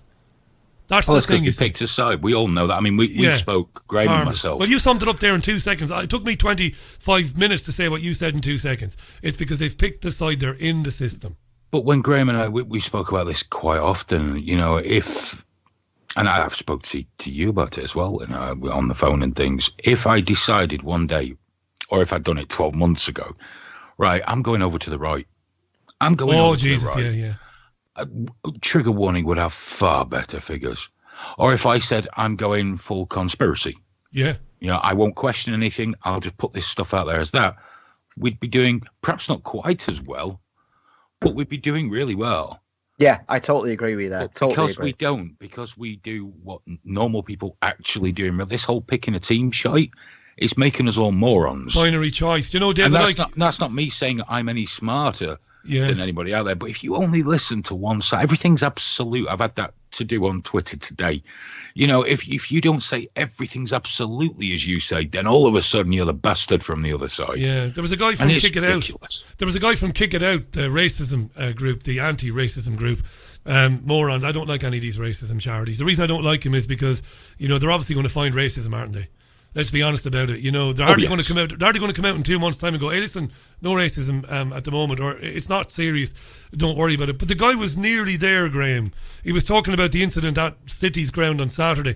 He was nearly there. He talked about identity politics and how we've all come to, not all of us, but how we've come to live in this weird way where we box ourselves in now, according to the group we identify with, or the thought patterns we identify with, and we go after people based on those definitions, rather than go after people based on the information that's out there to hand, and it's destroying discourse. Tommy Robinson's an excellent example there, because that was definitely a warning to everyone, wasn't it? It was like, this is what happens if you speak up and you cause enough of a fuss. We will do everything we can to destroy you. But when I would defend Tommy's right to speak, which was damn important, when Tom Watson, an elected MP, was openly calling for his removal from Facebook and openly calling for his removal from YouTube, actual government censorship. Everyone's clapping and cheering as if it's some great thing, and it's like, no, you don't have to like Tommy Robinson to defend his right to speak, because if you can't defend his right, then the whole thing's screwed. Completely beyond words. But then, in terms of the identity politics lens, because I'm then defending Tommy Robinson, they then think, are you a white supremacist then? Are you, do you hate the Muzzies and all that nonsense? And it's like, well, no, not at all, actually. Binary choice tactic. It's something that I observed many years ago in the media when I started out, and now it's crept back, but it's on steroids now. You're in this. You're with us or you're against us. There's no. Hayden and I spoke about it today, didn't we? There's no nuance anymore. No, there's no complexity to, and of course everything is complex. Doesn't matter what it is. I just like to say though, I'm back to being a Zionist now. Apparently, after being an anti-Semite for a while for saying Richie Allen doesn't hate all Jewish people or anything like that. I'm now back to being a Zionist again, which obviously is more comfortable because clearly the state of Israel are my paymasters when the Russians aren't doing it. We're on a time check. I'm still waiting for that call, mate. I'm more than happy to put a big picture of King Bibi up behind me if they just fund the show. If you got a few bob out of it. I do it myself, to be honest. If you give me a picture of Bibi and his wife, I'll go. I'll wear the flag. Yeah, it is crazy. I jokingly we go back to a fantastic episode of Father Ted. Do you like Blur or Oasis? I mean, Jesus Christ. I mean, we had that. But that's actually grown now into political conversations. The Blur versus Oasis dynamic. Oh, yeah. That was real, wasn't it? Blur. Yeah. Well, actually, like both of them actually. No, you don't. You can't. It's either Blur or Oasis. The whole world's turned into teenagers arguing about music. Yeah. Do you remember when we used to do that? Do you remember when you were young and you were so sure that the band you liked was so much better than the band of somebody else, that you'd actually have a heated discussion and a brawl about it? Oh, that's what everything is now. I remember getting in a physical fight as to whether Prince or Michael Jackson was better. A better dancer.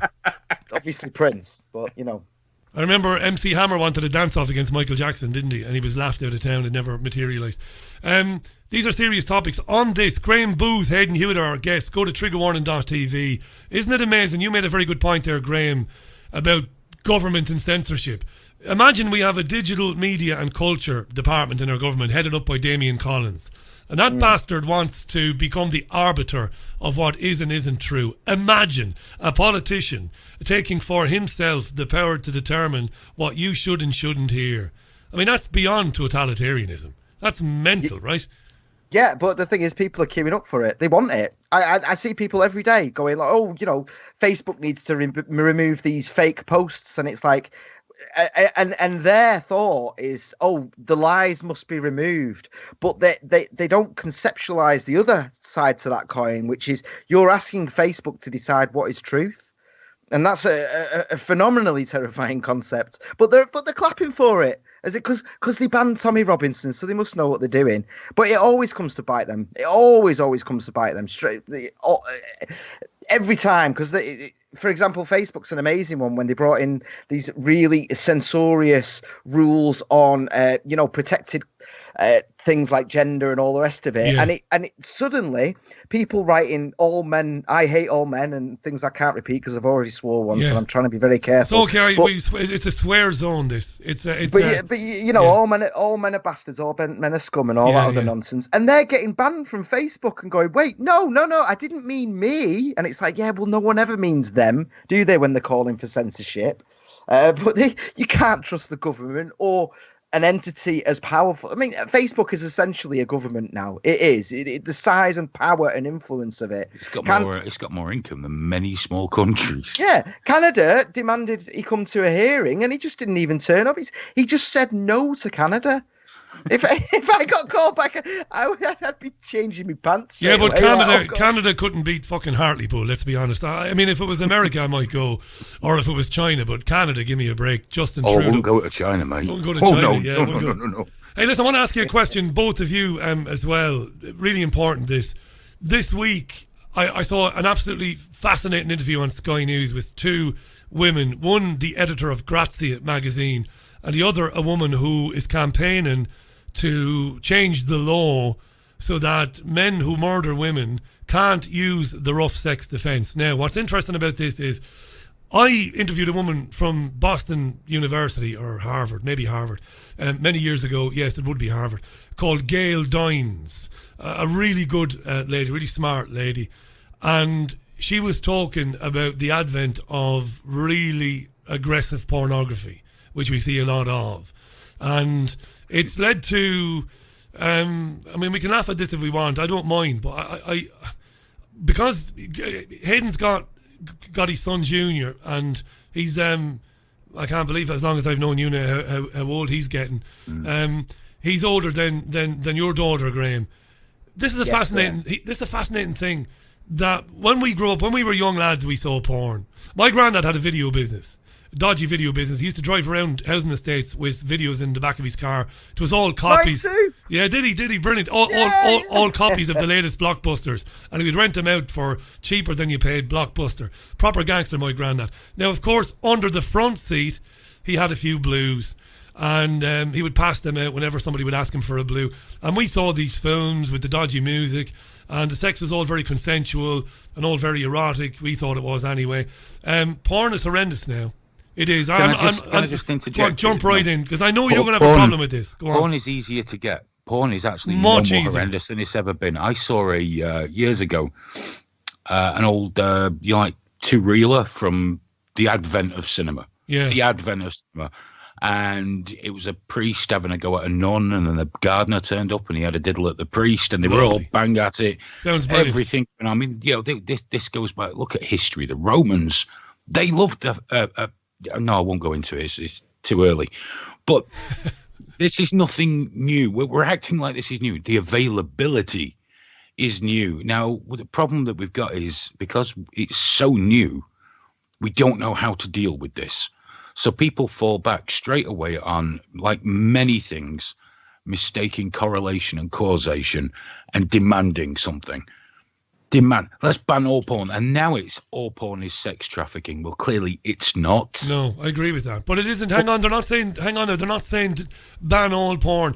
I'm going to argue with you here. Well, online now, big movers and shakers are now calling for it to be banned. Well, before we talk about that, right, well, let me ask you a very quick question. I disagree with you when you say that it's not violent. No, you haven't said that. Excuse me, you haven't said that. This is what I'm saying. Let me tell you what I'm saying, then you guys then can take over. What we're seeing now, if you look at the 3 or 4 biggest providers, and this is absolutely true because I've done my own research. Front page. I have. I don't care.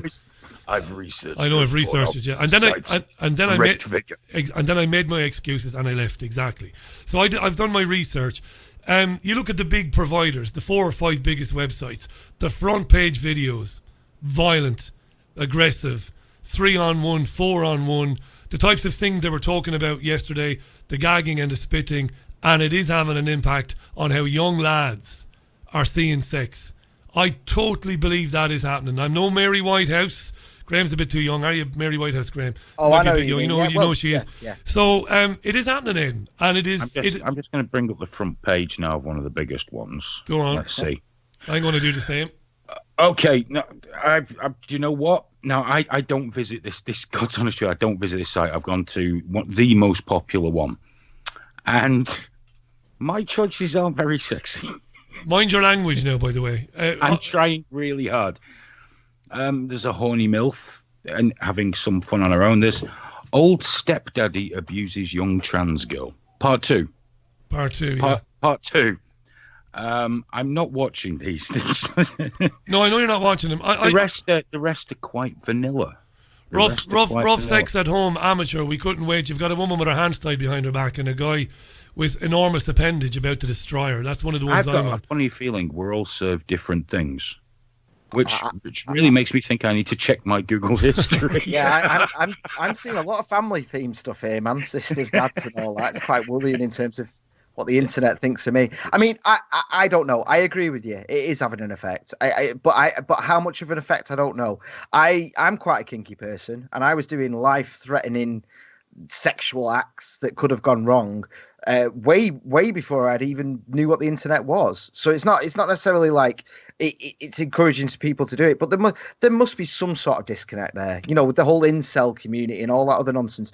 But the thing is, though, these things don't tend to get looked at in an honest clinical manner, do they? It tends to be the gender studies, the critical polarization, yeah, where they'll where they start with the conclusion and work back from there, so there is a rape culture, and then every single video they see goes, well, yes, there is. And I think the problem is at the moment that our universities and our research has been completely infested with an astonishingly dangerous ideology at the moment. But even then, the hard science that comes out will not point to causation.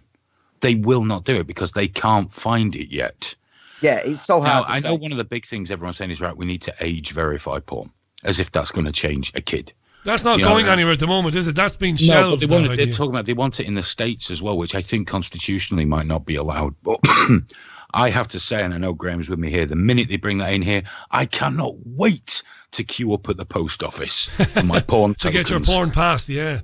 Yeah, can I have the filthy one? Oh, yeah, midgets. Yeah, I'll have that one, please. Because you believe, I presume both of you believe, the responsibility lies with you, the parents, to ensure that your youngsters are not seeing this madness as they get older. Yeah, well, they do say, don't they? You can't control what your kid sees out the house, but you like to think that you can try and raise your kid not to, if somebody shows them something, they don't come home and continue that behaviour. Yeah. And I don't care whoever, in my day, because I'm very old, you had to find a porn mag in a bush. You did, yeah. And, it was the 70s, early 80s. So, take from that what you will. When we came to the UK from Ireland to watch football here in Manchester, we had a shopping list as long as your arm for magazines, because the wonderful Roman Catholic holy country of Ireland, we didn't have Playboy on our top shelves till the late 1990s.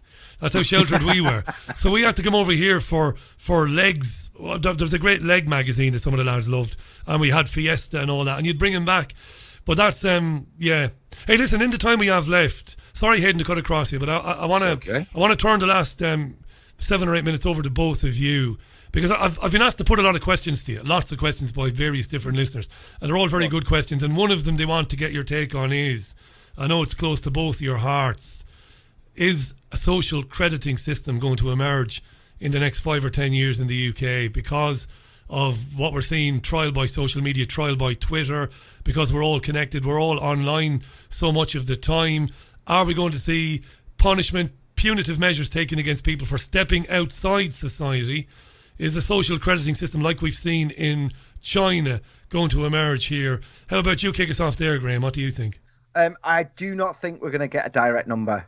Just because what we tend to do in this country is we implement things in China, but because there's been negative news stories over here, we put a slightly different shell around it as we do it. And I honestly don't think that we need an official social credit system here, because as you just sort of hinted at, them, we're already doing it on social media.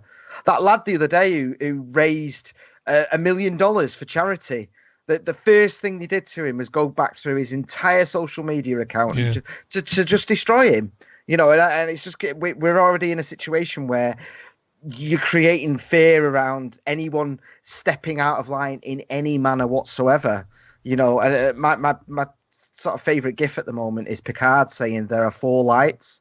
I don't know if you remember that episode of Star Trek where they were torturing him, making him say that there was 5, and he just keeps saying there are 4 lights. I'm not a nerd. I just want to point out I'm not a nerd, so no, I didn't see it. Go on, carry on. Right. Well, carry on.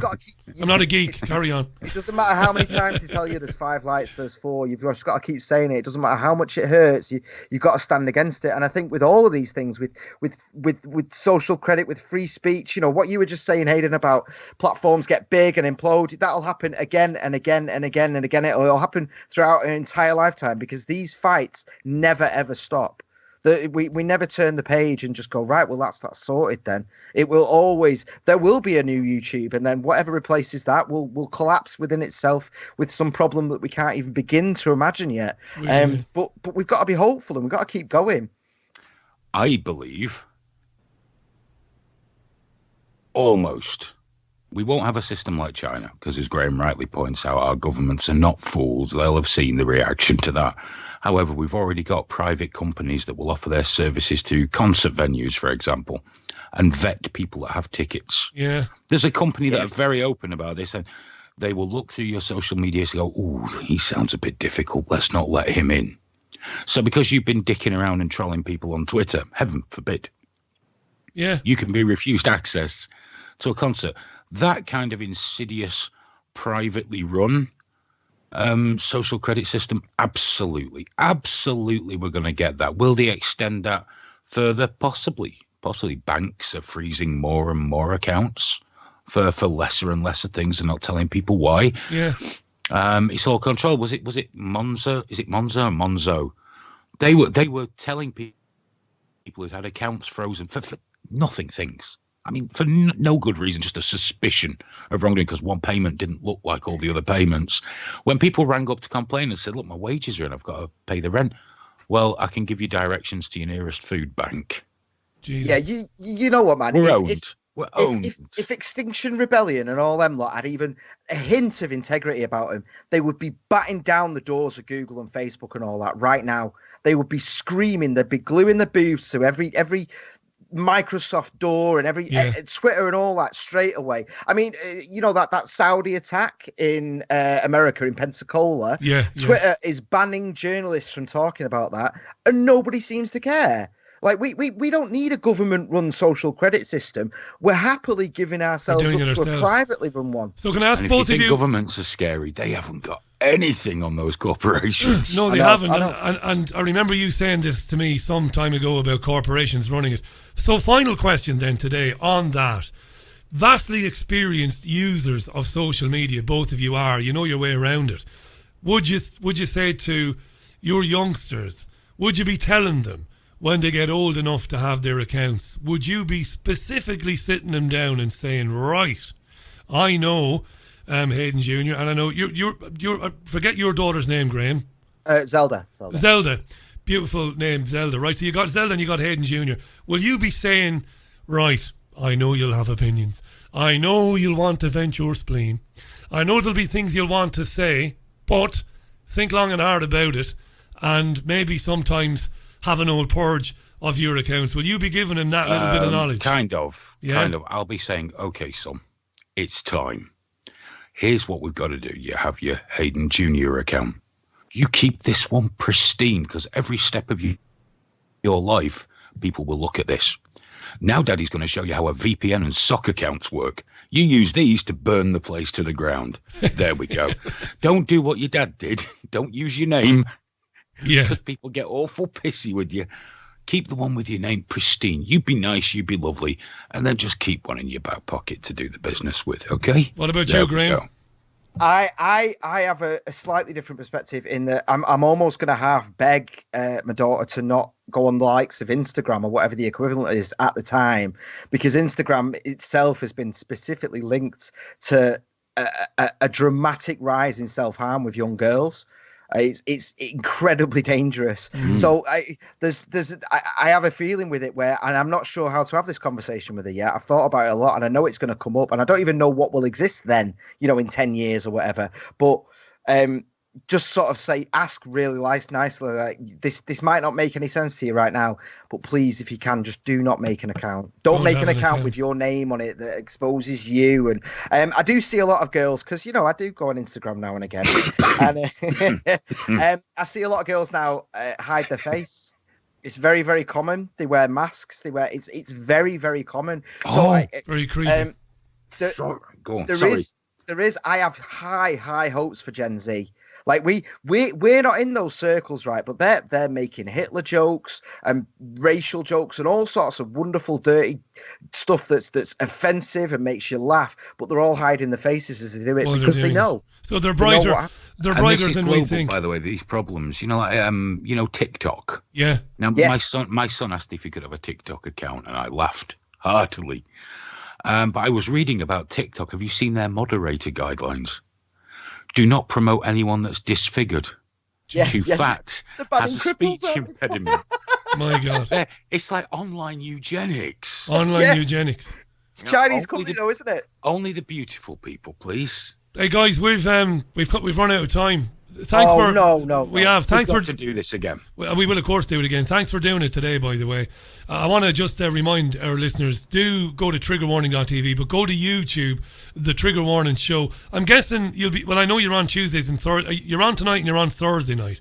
It'll be interesting Thursday night, right? Because you'll be on when the exit poll comes in. I'll be watching. Yeah. I said I was going to go to bed. I won't. I'll be watching you for the reaction to the exit polls as they come in on Thursday. YouTube, and if you look for Trigger Warning on YouTube, they get you guys. Thanks for sharing your time with us today. I really loved having you on. Thanks for having me on, dude. I appreciate it. Anytime. I still need to talk to you about socialism sometime. But I'll tell you what, Richie, I'd like to do that face to face if you don't mind. Be nice, but you do understand, and I think you do understand that the Latin American socialism that I've talked about bears no resemblance whatsoever to the social democracy offered by Jeremy Corbyn. That's what I've tried to get through to people for many years. Of course, we'll talk about it, man. I'm happy to be contradicted and to be questioned on that. If you want to tell me the difference between Bart Simpson and Lisa Simpson, then you go ahead, mate. That's about right. Surrounded by communists. Surrounded by commies. I need better. You see, he's sounding like Nellie Boswell now. Right, that's it. Guys, thanks very much for that. That was brilliant. Thanks for your time. Triggerwarning.tv, Trigger Warning on YouTube. Going out with The Pale. Great Irish band, The Pale, the Matthew Devereux singing This Is Mother Nature Is a Man. The Richie Allen radio show. Well, I'm talking over the lyrics now. 9:30 tomorrow morning for the paper review. See you then.